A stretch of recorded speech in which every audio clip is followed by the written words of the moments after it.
두려움을 이기는 방법이라는 제목으로 귀한 말씀 나누겠습니다. 여러분, 코로나라는 단어를 들으시면 요즘 어떠세요? 아주 옛날에 우리가 경험했던 아주 오래전 이야기처럼 생각되어지지 않으세요? 우리가 코로나라는 단어를 들으면서 벌써 와닿지 않을 정도로 지금 사는 현재 생활에 모두 적응을 하며 우리가 살아가고 있습니다. 현재는 세계적으로 일상생활의 복귀가 다 이루어졌죠.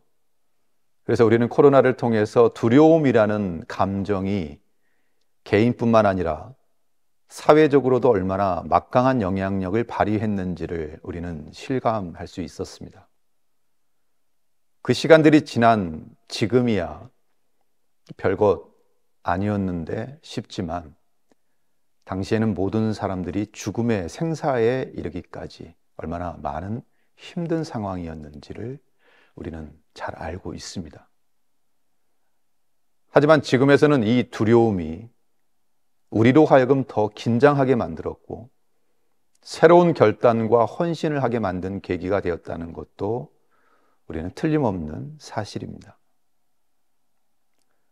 이런 점에서 인간에게 두려워하는 마음이 있다는 것은 결코 나쁜 것이 아니죠. 오히려 그것은 하나님이 우리 인간에게 주신 축복이라고 할 수 있을 것입니다. 두려움 때문에 몸도 마음도 가꾸게 되고요. 위험으로부터 방어할 수 있는 능력과 신체적으로는 우리가 면역력도 생기게 되었습니다. 또 위기가 발생했을 때 적절하게 대처할 수 있는 능력을 키우는 것도 바로 이 두려워하는 마음이 있기 때문입니다. 몸의 신경세포가 뜨거우면 뜨겁다고, 차면 차다고, 아프면 아프다고 경고를 발해야 몸을 보호하는 일종의 방어기제가 잘 갖추어질 수 있는 것과도 같은 것이겠죠. 우리 신앙생활의 반응도 이와 마찬가지 아니겠습니까? 문제는 두려움 자체가 아니라 도대체 무엇 때문에 두려워하는가입니다. 두려워해야 될 것을 두려워하고 있는지 아니면 두려워하지 않아야 될 것을 두려워하고 있는지 분별하는 능력이 필요하다는 이야기입니다. 그 분별력이 생겼을 때 두려워해야 될 것에 대한 두려움은 우리에게 축복이 될 수 있습니다. 만약 이 두려움을 놓치게 된다면 오히려 인간은 위험에 처해질 수밖에 없습니다. 암으로 불리는 악성 종양이 무서운 이유가 무엇입니까? 초기에는 암이 생성되고 있다는 사실을 인식하지 못하기 때문이죠. 그래서 적절한 반응을 할 수가 없습니다. 그러다가 몸이 암을 느끼기 시작할 때는 이미 그것을 제거할 수 없을 정도로 몸 전체에 퍼져 있는 상태가 됩니다. 그런데 인간에게는 이런 암과 같은 위험이 또 있습니다. 사도 바울은 인간이 인간다움을 포기한 것과 같은 이러한 위험을 초래한 무지함에 대해서 이렇게 이야기하고 있습니다. 로마서 3장 18절 말씀입니다. 그들의 눈 앞에 하나님을 두려워함이 없느니라. 정신적인 암과도 같은 하나님을 두려워함이 없는 것이 우리 안에 생기면 어떤 현상이 일어날까요? 오늘 바울은 그것을 우리에게 가르치고 있는 거죠. 로마서는 독특한 구조를 지닙니다. 오늘 본문도 그렇습니다. 10절에서 18절은 바울은 구약의 전도서, 시편, 이사야의 말씀을 인용합니다. 그리고 그 핵심은 그 인용의 시작과 마지막에 놓여 있는데 로마서 3장 11절 말씀과 18절 말씀을 두 절 읽어보겠습니다. 깨닫는 자도 없고 하나님을 찾는 자도 없고 18절, 그들의 눈앞에 하나님을 두려워함이 없느니라. 인간이 하나님과의 관계를 바르게 맺지 못하면 마치 영적인 암처럼 우리 삶이 뒤엉키게 된다는 거예요. 그때 인간의 모습에 대해서 바울은 이렇게 이야기합니다. 로마서 3장 9절 말씀입니다. 그러면 어떠하냐? 우리는 나으냐? 결코 아니라. 유대인이나 헬라인이나 다 죄 아래에 있다고 우리가 이미 선언하였느니라. 종교를 자랑하는 유대인들도 철학을 자랑하는 헬라인들도 하나님 앞에 서게 되면 모두 죄인일 수밖에 없다는 사실입니다. 그 죄인된 인간 속에 있는 구정물과도 같은 것들이 하나님 앞에 서면 그대로 토해져 나오게 된다는 것입니다. 그런데 오늘 본문을 읽어보면 이런 질문을 하게 돼요. 인간을 이렇게 형편없는 존재로 매도해도 괜찮은 걸까? 바울의 이야기처럼 인간이 정말 그렇게 못된 존재일까? 그래도 가끔은 선한 일도 하는 괜찮은 존재라는 생각도 하게 되죠. 하지만 바울은 이 말씀을 전하면서 자신도 여기에 포함되어 있다는 사실을 지적하고 있습니다. 바울은 구약의 율법을 지키고 하나님의 뜻을 순종하는 것에 인생을 걸었던 바리새인이었어요. 그만큼 하나님의 뜻을 잘 알고 실천했던 인물이었어요. 동시에 그는 당대 헬라 문명권의 최고 대학 도시였던 다소에서 헬라 철학을 공부했던 철학자였어요. 그리고 지혜자였습니다. 그런데 그런 그가 예수 그리스도를 만나면서 깨달은 것은 자신도 죄인이라는 사실이었습니다. 내 종교, 내 율법, 내 철학, 내 지혜, 이 모든 것들이 하나님 앞에 서면, 예수 그리스도 앞에 서면 아무것도 아니구나. 예수 그리스도의 은혜가 아니고는 하나님 앞에 바르게 설 수 있는 길이 없구나라고 하는 것을 그가 깨닫게 된 거잖아요. 거룩하게 보이는 종교인도 세상의 이치를 꿰뚫고 있다는 철학자들도 똑같이 죄인일 수밖에 없다는 사실을 처절히 고백합니다. 철학자처럼 진정으로 하나님을 찾는 것 같이 여겼는데 그건 다 모양뿐이었다는 거예요. 유대인처럼 하나님을 두려워하며 율법을 지킨 것 같았는데 그 속을 들여다보면 다 허상이었다는 고백이에요. 바울은 더 심각한 바울은 더 심각한 어조로 말을 합니다. 인간이 범하는 죄악을 입으로 범하는 범죄와 손과 발로 행하는 범죄로 크게 나누어서 하나하나 나열하고 있어요. 로마서 3장 13절에서 14절까지의 말씀 두 절을 같이 읽겠습니다. 그들의 목구멍은 열린 무덤이요 그 혀로는 속임을 일삼으며 그 입술에는 독사의 독이 있고 그 입에는 저주와 악독이 가득하고. 먼저 목구멍, 혀, 입술, 입에 해당하는 죄악들입니다. 말을 통해서 인간의 악이 드러나고 있다는 지적입니다. 말이란 마음의 창입니다. 말이 그냥 나오는 것이 아니지 않습니까?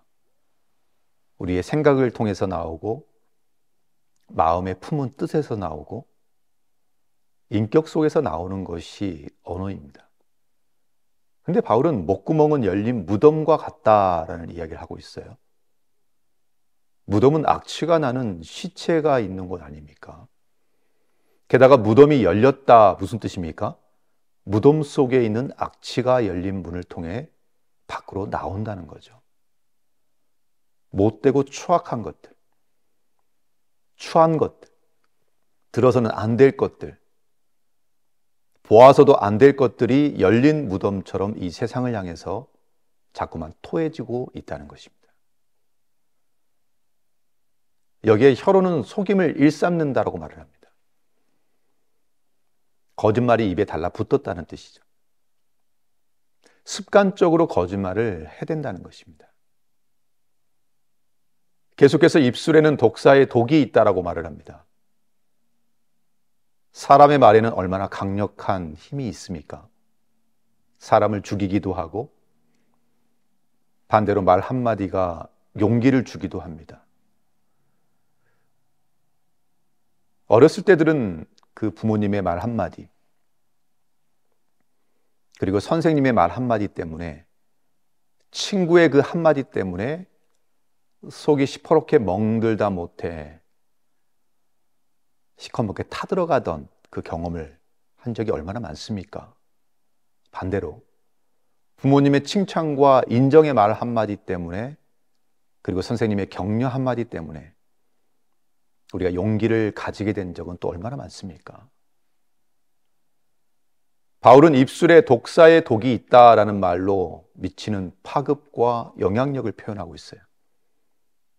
남의 독설에 진저리를 치면서 자살을 택한 사람들도 우리는 보게 되잖아요. 바울은 계속해서 그 입에는 저주와 악독이 가득하다라고 말을 합니다. 남을 축복한 경험이 없고 남을 인정하고 칭찬할 줄 모른다는 것입니다. 오늘 말씀을 묵상하며 제 자신도 돌아보게 됩니다. 내가 한 말 중 남을 축복한 말이 많았는가? 아니면 남을 비난하고 조롱한 말들이 더 많았는가? 남이 나에게 한 말은 주로 비난에 대한 기억이 더 강하죠. 하지만 남을 향한 것은 축복만 더 기억되는지는 모릅니다. 여러분, 교회에서 만날 때마다 서로 축복의 인사를 건네시기 바랍니다. 직장이나 학교에서도 만나는 사람들을 축복하시기 바랍니다. 바울은 우리에게 있는 부끄러운 모습을 계속해서 지적하고 있어요. 이제는 구체적인 행동들입니다. 로마서 3장 15절에서 17절 말씀입니다. 그 발은 피 흘리는데 빠른지라 파멸과 고생이 그 길에 있어 17절 평강의 길을 알지 못하였고 남이 고난당하고 망가지는 것을 즐겼다는 것이죠. 그래서 자기의 탐욕을 채웠다는 것입니다. 이런 사람들의 가는 길에는 파멸과 고생과 비참함이 있습니다. 무슨 이야기입니까? 남을 축복하면 상대도 살고 나도 사는데 남을 비난하고 조롱하고 저주하면 남도 저주를 받고 나도 저주를 받는다는 거예요. 피 흘리는데 빠른 발이나 평강의 길을 알지 못해 갈 수 없다는 지적입니다. 교만한 사람은 실상 얼마나 겁쟁인지 모릅니다. 말과 행동을 함부로 하는 사람들은 사실 비겁한 사람들일 수 있어요. 왜 그렇습니까? 그 두려움을 감추기 위해서 먼저 남을 공격하고 비난하는 것이기 때문입니다. 악한 말을 하고 악한 행동을 하면서도 뻔뻔해지는 이유는 바울은 하나님을 두려워하는 마음이 없기 때문이다 라고 이야기를 하고 있어요. 하나님을 두려워하지 않으면 탐욕과 이기적인 욕망이 우선일 수밖에 없기 때문입니다. 그렇다면 예수 그리스도를 믿는 사람으로서 어떻게 이 두려움에 대한 문제를 극복해야 될까? 먼저 인생이란 두려움을 느끼고 살 수밖에 없다는 사실을 우리가 인정해야 됩니다. 두려움을 인정해야 진정으로 겸손한 사람이 될 수 있습니다. 인생에는 내가 알지 못하는 영역이 있구나. 보이지 않는 세계가 명백히 있구나. 그리고 나보다 더 큰 그 존재가 분명히 있구나 라고 느끼는 감정이 곧 두려움의 감정이기 때문입니다. 하지만 이 두려움에 매몰되어서는 세상을 살아갈 수가 없습니다. 그렇게 되면 두려움으로 인한 근심과 걱정이 우리의 삶을 억누르게 되고 우리는 거기에서 쉽게 빠져나올 수가 없게 되는 거죠. 그렇다면 두려움을 느끼고 인정하되 이것을 어떻게 이겨나갈 수 있을까요? 하나님이 우리에게 가르쳐 주신 방법이 있어요. 그것은 아주 명확합니다. 가장 큰 두려움, 진정한 두려움으로 다른 두려움을 쫓아내는 거예요. 해가 뜨면 작은 촛불과 등불은 꺼도 되는 것과 같은 원리입니다. 그래서 우리가 가져야 될 가장 큰 두려움은 무엇일까요? 바로 하나님을 경외하는 마음입니다. 그래서 이스라엘 백성들은 이 사실을 끊임없이 자녀들에게 가르쳤습니다. 하나님을 경외해라. 하나님을 두려워할 줄 알라. 그것이 인생을 사는 지혜요, 지식의 근본이다. 반복하고 또 반복해서 가르쳤습니다. 하나님을 경외할 줄 알아야 세상의 다른 두려움들을 이겨나갈 수 있기 때문입니다. 그래서 하나님은 인간에게 찾아오실 때마다 두려워하지 말라 끊임없이 말씀하셨습니다. 그리고 세상을 향해 나아가라 이렇게 말씀하셨습니다. 저는 예수님을 믿는 것이 감사하고 좋은 이유가 하나님이 인생을 사는 비밀을 가르쳐 주셨기 때문입니다. 내가 큰 두려움을 알아라. 그러면 세상의 작은 두려움은 물리칠 수 있지 않느냐. 하나님을 두려워하지 않으면 내가 교만해지고 그때부터는 세상의 모든 것들이 내게 두려움이 된다. 그리고 이것이 끝이 아닙니다. 진정한 두려움인 내가 너와 함께 있겠다. 하나님이 함께 하시니 웬만한 두려움은 두려움으로 생각하지 말고 이겨나가는 것이죠. 여호수아는 모세의 후계자가 되어서 가나안 땅에 들어가게 되었습니다. 여호수아 1장 9절은 민족의 지도자로서 여호수아가 어떻게 서야 될 것인가를 가르치고 있습니다. 여호수아 1장 9절 말씀 함께 읽겠습니다. 내가 내게 명령한 것이 아니냐. 강하고 담대하라. 두려워하지 말며 놀라지 말라. 내가 어디로 가든지 내 하나님 여호와가 너와 함께 하느니라 하시니라. 미지의 세계, 불확실한 미래, 이것이 두려움의 핵심 아닙니까? 그 불확실성을 향해 나아가야 될 여호수아에게 말씀하시는 거예요. 나 하나님이 너와 함께 있으니 두려워하지 말고 나아가라. 미지의 세계, 미지의 미래까지 붙잡고 계시는 하나님을 믿고 나아가라는 거죠. 다윗도 시편 23편에서 고백을 하죠. 시편 23편 4절 말씀입니다. 내가 사망의 음침한 골짜기로 다닐지라도 해를 두려워하지 않을 것은 주께서 나와 함께 하심이라. 주의 지팡이와 막대기가 나를 안위하시나이다. 사망의 골짜기로 다니게 되더라도 해를 두려워하지 않을 수 있는 것은 하나님께서 함께 하시기 때문이라는 거잖아요. 이것이 두려움을 이기는 비결입니다. 큰 두려움을 통해서 작은 두려움을 깨트려 버리는 것입니다. 구약의 이사야서 51장에서도 하나님의 말씀을 하십니다. 이사야 51장 12절 말씀입니다. 이르시되 너희를 위로하는 자는 나 곧 나이니라. 너는 어떠한 자이기에 죽을 사람을 두려워하며 풀같이 될 사람의 아들을 두려워하느냐. 우리를 위로할 수 있는 분은 하나님인데 왜 사람을 보고 두려워하고 도망가느냐고 물으시는 겁니다. 예수님이 제자들에게 주신 말씀도 이와 같습니다. 하나님을 경외하고 신뢰하면서 세상을 이기라는 것입니다. 마태복음 8장 26절 말씀입니다. 예수께서 이르시되 어찌하여 무서워하느냐.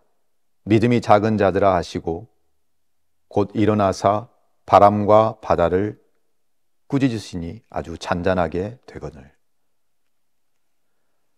믿음이 있다는 것은 곧 무서움이 하나님에게만 향하고 있다는 뜻이기도 합니다. 요한복음 14장 27절 말씀은 이렇게 말씀합니다. 평안을 너희에게 끼치노니 곧 나의 평안을 너희에게 주노라. 내가 너희에게 주는 것은 세상이 주는 것과 같이 아니하리라. 너희는 마음에 근심하지 말고 두려워하지 말라. 하나님만이 우리에게 평안을 주십니다. 그리고 그런 하나님이 함께 하시니 두려워하지 말라는 것입니다. 사탄은 두려움을 통해서 우리를 억누릅니다. 두려움을 통해서 우리를 종으로 만듭니다. 그것을 기회로 삼습니다. 그러나 하나님은 반대입니다. 두려움을 통해서 인간에게 다가오십니다. 왜냐하면 두려움 없이는 인간이 하나님을 만날 수 없기 때문입니다. 그리고 그렇게 오실 하나님은 하나님 앞에 나온 사람들을 다른 거짓 두려움으로부터 해방시켜 주십니다. 왜 그렇습니까? 우리를 죽기까지 사랑하시기 때문입니다. 우리가 예배하는 이유는 하나님이 하나님이 되신 것을 보여드리기 위해서입니다. 그리고 그 하나님이 나를 사랑하시고 예수 그리스도를 통해서 나를 하나님의 아들과 딸로 세우신 기쁨과 즐거움에 동참하기 위해서입니다. 사랑하는 성도 여러분, 우리를 두렵게 하는 것이 무엇입니까? 그 두려움을 이기는 방법은 오직 한 가지뿐이라는 사실을 꼭 기억하시기 바랍니다. 정말 두려워야 될 분, 그분만을 두려워하는 것입니다.